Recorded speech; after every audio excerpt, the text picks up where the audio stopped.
మార్పు నొందిన తర్వాత మనిషి బుద్ధి ఎలాంటిది అనుకుంటే ప్రియులారా, యెషయా గ్రంథం 57వ అధ్యాయం 19వ వచనంలో కృతజ్ఞత బుద్ధి వారికి పుట్టించుచు అనంటే, మార్పు నొందిన తర్వాత మనిషిది కృతజ్ఞత బుద్ధి కలిగి ఉండాలి.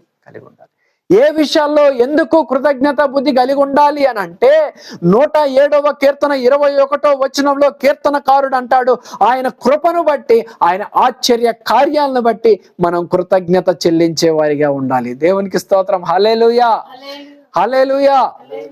ఆయన కృపే మనల్ని కాపాడేది. కాబట్టి పిల్లరా, ఈ ఉదయకాల సమయంలో మార్పు నొందిన బుద్ధి కృతజ్ఞత కలిగి ఉంటది. ఎప్పుడు ఏ విషయంలోనైనా సరే, దేవుడు చేసిన చిన్న విషయమే గాని, పెద్ద విషయమే కానీ, అది దీన స్థితి అయినా కానీ, సంపన్న స్థితే కానీ, ఆ విషయంలో మనం ఏం కలిగి ఉండాలి? కృతజ్ఞత కలిగి ఉండాలి. కాబట్టి పిల్లరా, అందుకే కీర్తనకారుడి విషయానికి వస్తే అనేక పర్యాయములు దేవుని స్తుతించుకుంటూ వస్తూ ఉంటాడు ఆయన. దావీదు అంటాడు, అయ్యా నా బ్రతుకు కాలమంతా నేను నిన్ను స్తుతించేదను, నేను జీవించిన కాలమంతా నేను ఘనపరిచేదను అంటాడు. ఆయన అంటాడు, నా కంఠములో ఊపిరున్నంత కాలము నిన్ను ఆరాధిస్తానయ్యా.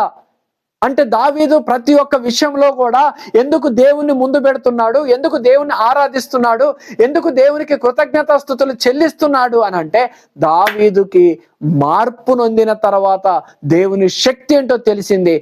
ఎందుకు అని అంటే, అనుదినము కూడా దేవుడు ఏం చేస్తున్నాడంటే, ఆయన కృపను బట్టి, ఆయన ఆశ్చర్య కార్యాలను బట్టి దావీదు దేవునికి కృతజ్ఞతాస్తుతులు చెల్లించుకుంటూ వచ్చాడు. దేవునికి స్తోత్రం. హల్లెలూయా, హల్లెలూయా.